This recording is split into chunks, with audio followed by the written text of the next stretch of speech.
पावन कथा में प्रवेश करें। देखो महाराज, हम सभी की 3 अवस्थाएं होती हैं, बाल अवस्था, युवावस्था और एक होती वृद्ध अवस्था। ऐसे तो 5 अवस्थाएं, लेकिन हम इन 3 अवस्था को ही ज्यादा गिनते हैं। तो भक्ति में भी कहा है कि इन 3 अवस्था की जरूरत होती है, यानी इन 3 अवस्थाओं में भक्ति की जाती है। बच्चे बनकर के भगवान की भक्ति करो, इतने भोले बन जाओ भगवान के लिए, वहां चालाकी नहीं। हम भगवान के काम में भी चालाकी करते हैं महाराज, वहां भी चालाकी चलेंगे। कई लोग होते हैं कथा में आएंगे 10 बार फोन देखेंगे। अब ये चालाकी नहीं है, आप आए हैं ठाकुर जी के लिए, काय को फोन देख रहे हो? 10 बार घड़ी देखेंगे। आप लोगों में से तो कोई नहीं मुझे देखा, प्राय कई बार ऐसा होता है जब कथाओं में कई लोग घड़ी देख रहे होते हैं, कथा चल रही है फोन चला रहे होते हैं। इसलिए हम इसको बोलते हैं, जो आज फोन इत्यादि, इसको कर्ण पिशाचनी। क्या बोलते हैं? ये क्या है? पहले जो दानव होते थे उनके सींग होते थे, दिखाई पड़ते थे कि दानव है। आज एक सबसे बड़ा दानव यदि कोई है, अगर इसका गलत इस्तेमाल हो जाए तो वो है आपका फोन। कर्ण पिशाचनी यानी कानों को महाराज चैन नहीं लेने दे, ऐसी पिशाचनी। फोन अगर हाथ में है, घंटी आ गई तो परेशानी, पूरी कथा डिस्टर्ब करा देंगी, आप कथा नहीं सुन सकते। और घंटी नहीं आई तो लोग चेक करते हैं टावर आ रहे हैं कि नहीं आ रहे, घंटी क्यों नहीं आई। तो कहा जाता है जब कथा में जाओ, मंदिर में जाओ तो फोन साइलेंट करके रखो ना, वहां आपका संबंध हरि से होना चाहिए। ये 2 से 3 घंटे जो समय हम दे रहे हैं ना, ये प्रभु का है, तो पूरी ईमानदारी के साथ देंगे।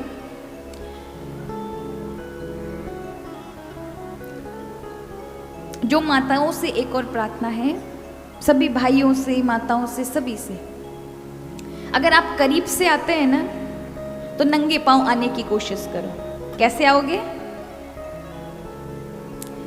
और दूर से आते हैं तो फिर हमारा चप्पल पहन के आनी ही पड़ेगी। आपको पता है हम ज्यादा कहीं जाते नहीं हैं। मेरी जो चरण पादुका है ना, मैं गाड़ी के वहां या मंदिर के बाहर उतार कर आती हूँ, यहाँ प्रांगण में नहीं लेकर आ सकते, क्योंकि ये मेरे लिए अब 9 दिन के लिए मंदिर है, क्योंकि ग्रंथ विराजमान है, शब्द ब्रह्म विराजमान है।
आप मुझे देख रहे हैं, मैं आपको देख रही हूँ। ऐसे भगवान उनके साथ खेलते थे, उनके साथ रहते थे।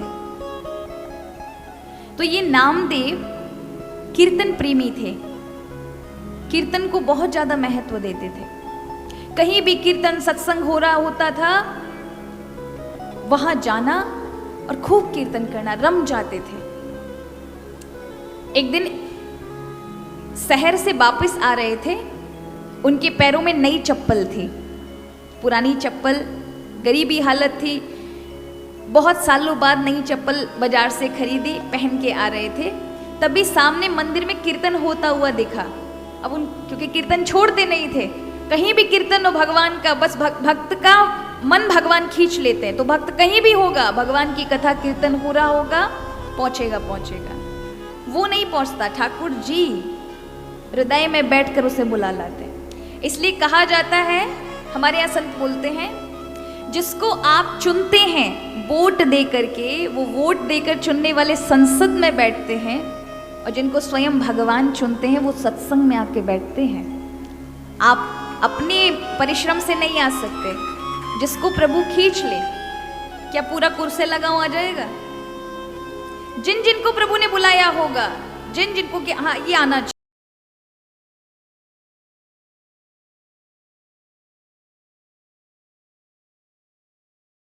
प्रभु की कृपा के बिना। भागवत जी के आरंभ में मंगलाचरण में लिखा है, सद्यो रिद्ध्य वरुध्यते अत्र कृतुभि शुश्रूषुभि तक्षणात्, कि जब कोई मन में संकल्प करे ना कि मैं कथा सुनने जाऊंगा या जाऊंगी, बस इतना ही सोचे, भगवान तुरंत उसके कानों के माध्यम से हृदय में आकर के विराजमान हो जाते हैं, सिर्फ इतना ही सुन करके। और अगर आप जब सत्संग में बैठ जाएं तो जीवन ही भगवान में बन जाता है।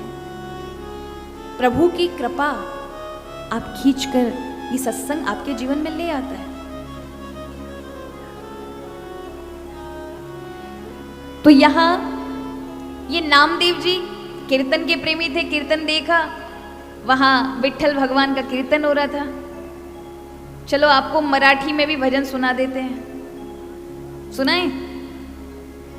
वहां पर जैसे हमारे यहाँ, हमारे वृंदावन में तो आपको पता होगा ठाकुर जी के 5000 से ज्यादा मंदिर है, और हर मंदिर में भगवान के नाम अलग। किसी का नाम बांके बिहारी, किसी का नाम कुंज बिहारी, किसी का नाम सने बिहारी, किसी का नाम चैन बिहारी, किसी का नाम छैल बिहारी। ठाकुर जी सबके अलग अलग नाम। और एक और बात बताऊं महाराज, ये बिहारियों का बड़ा ठप्पा लगा हुआ है भगवान के ऊपर, कि हर काम के पीछे बिहारी लगेगा, मतलब सबसे ज्यादा अधिकार तो आप लोगों का हो गया। तो जिस प्रकार भगवान का यहाँ पर वृंदावन बिहारी के नाम से जाने जाते हैं, उसी प्रकार गुजरात चले जाओ तो द्वारिकाधीश, उसी प्रकार आप महाराष्ट्र जाएंगे तो विट्ठलनाथ, किस नाम से जाने जाएंगे भगवान? पंडरीनाथ, विट्ठलनाथ। तो वहां का बड़ा सुंदर कीर्तन है, आओ सभी बड़े भाव के साथ मेरे साथ गाते हैं।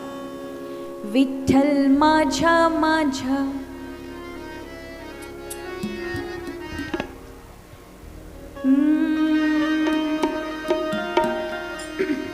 विठ्ठल माझा माझा, माझा माझा, माझा माने मीरा, मेरा मतलब भगवान मेरे।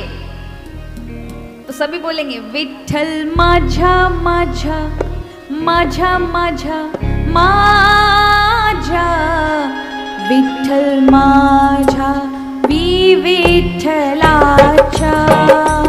विठ्ठल माझा माझा, माझा माझा माझा, विठ्ठल माझा विठ्ठलाचा। ओ विठ्ठल माझा माझा, माझा माझा माझा, विठ्ठल माझा विठ्ठलाचा,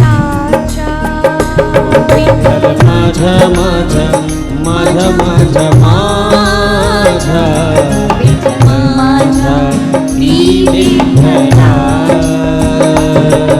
इसका मतलब है माझा माझा माने मेरा मेरा, भगवान आप मेरे और फिर अंत की विठ्ठल माझा माझा विठ्ठलाचा, मैं आपका। ठीक है, समझ आया? अब बोलो सभी, विठ्ठल माझा माझा, माझा माझा माझा, विठ्ठल माझा विठ्ठलाचा, विठ्ठल माझा माझा, माझा माझा माझा, विठ्ठलाचा,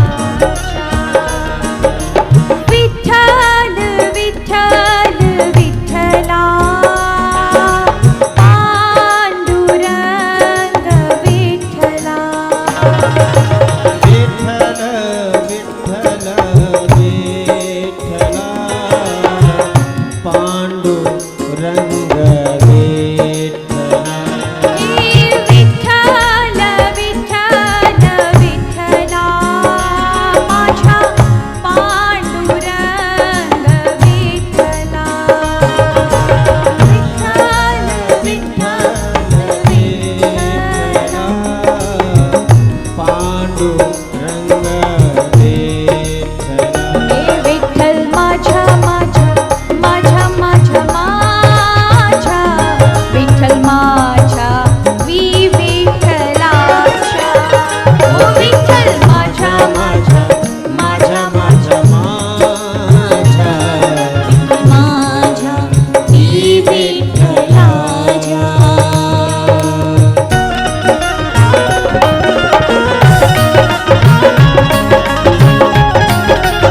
हमें बहुत सारे लोगों को हमारी भाषा बड़ी प्रिय होती है, ब्रज भाषा।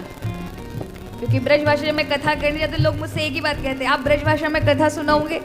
तो मैं उनसे कहती हूँ ब्रज भाषा तो भैया 5वें दिन से आरंभ होती है श्रीमद् भागवत कथा में। क्यों? वहीं